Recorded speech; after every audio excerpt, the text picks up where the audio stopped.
আসসালামু আলাইকুম ওয়া রাহমাতুল্লাহ। বাংলাদেশের ইসলামিক জ্ঞান ও সমাজ সংস্কারের ক্ষেত্রে কিছু আলেম এমন অবদান রেখেছেন যা সত্যিই আমাদের গর্বের বিষয়। তাদের জীবন, শিক্ষা ও ত্যাগ আমাদের জন্য এক অনুপ্রেরণা। আজ আমরা জানব তিনজন বিশিষ্ট আলেমের কথা, যারা ইসলাম প্রচার ও সমাজ পরিবর্তনের ক্ষেত্রে দারুণ ভূমিকা রেখেছেন। ১. শাইখুল হাদিস আল্লামা আজিজুল হক রহমতুল্লাহ আলাইহি। তিনি ছিলেন বাংলাদেশের অন্যতম শ্রেষ্ঠ হাদিস বিশারদ ও গবেষক। হাদিসের জ্ঞান প্রচারে তিনি অসামান্য ভূমিকা রেখেছেন। ঢাকা রাহমানিয়া মাদ্রাসার প্রখ্যাত শিক্ষক হিসেবে হাজারো ছাত্রকে দ্বীনি শিক্ষা দিয়েছেন। ইসলামিক গবেষণায় অগাধ জ্ঞান, অকুতোভয় ও স্পষ্টবাদী ভাষণ, ইসলামের মৌলিকত্ব রক্ষায় নির্ভীক ভূমিকা সহ আরও বিশেষ কিছু বৈশিষ্ট্যের কারণে তিনি ছিলেন অন্যদের থেকে আলাদা। ২. মুফতি আমিনী রহমতুল্লাহ আলাইহি।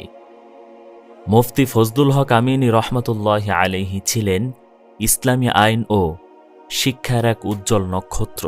তিনি ইসলামী শরিয়া ও নৈতিকতা প্রতিষ্ঠার লক্ষ্যে আমৃত্যু সংগ্রাম করেছেন। তার বক্তৃতা ও লেখনী অনেক মানুষের চিন্তাধারাকে প্রভাবিত করেছে। ইসলামী আইন প্রতিষ্ঠার জন্য নিরলস পরিশ্রম, দ্বীনি শিক্ষা প্রসারের জন্য বহু শিক্ষা প্রতিষ্ঠান নির্মাণ, মানুষের হৃদয়ে ইসলামের শুদ্ধ ভাবধারা পৌঁছে দেওয়া সহ আরও বিশেষ কিছু বৈশিষ্ট্যের কারণে তিনি ছিলেন অন্যদের থেকে আলাদা।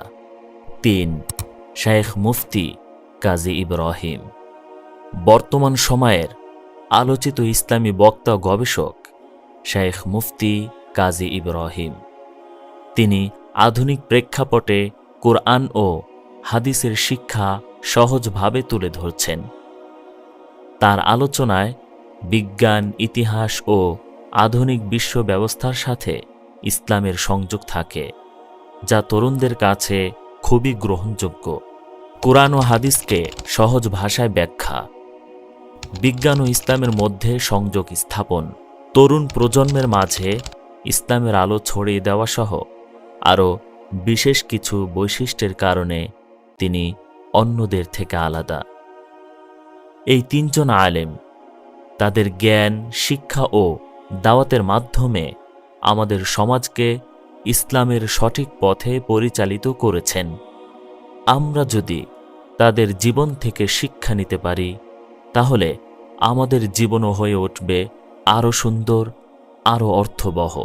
এই ভিডিওটি যদি আপনার ভালো লেগে থাকে তাহলে লাইক করুন, শেয়ার করুন, আর আমাদের চ্যানেল ভোরের পেগাম সাবস্ক্রাইব করুন। ইসলাম সম্পর্কে জানার জন্য বেল আইকন অন রাখতে ভুলবেন না। আপনার মতামত কমেন্টে জানান আপনার পছন্দের আলেম কে।